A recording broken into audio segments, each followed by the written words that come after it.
Les résultats du premier tour des élections législatives sont terriblement inquiétants. Nous l'avons dit et redit, l'extrême droite au pouvoir, ce serait une grave mise en danger de la démocratie. Ce serait un basculement vers une France de la division, de la haine du prochain, de la violence au quotidien. Si des personnes votent pour l'extrême droite par xénophobie, racisme ou antisémitisme, nous savons bien que beaucoup ont fait ce choix simplement par dégoût de la politique, parce qu'ils ont le sentiment que depuis des années, les gouvernements successifs n'ont pas tenu parole et n'ont pas pris en compte leurs intérêts et leurs besoins. Mais l'extrême droite ne le ferait pas davantage.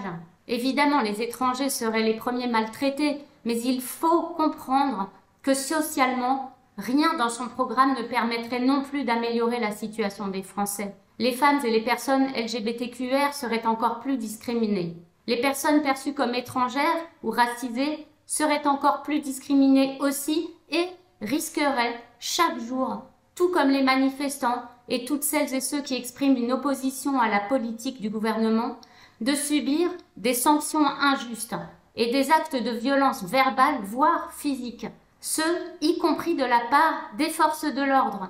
La situation des travailleurs, des agriculteurs, des chômeurs, des retraités, des locataires, des jeunes mineurs, des étudiants, des artistes aussi, et même des générations futures, ne serait que tourmentant, malgré un discours en apparence contraire. L'extrême droite au pouvoir ferait tout pour faire taire les syndicats, les associations, les organisations qui défendent les libertés et les droits fondamentaux. Et surtout, l'extrême droite au pouvoir, on le voit déjà depuis les élections européennes, ce serait la libération de toutes les haines, les injures, les insultes décomplexées, racistes, sexistes, homophobes. Ce serait la libération du mépris et de la défiance à l'égard de toute personne différente.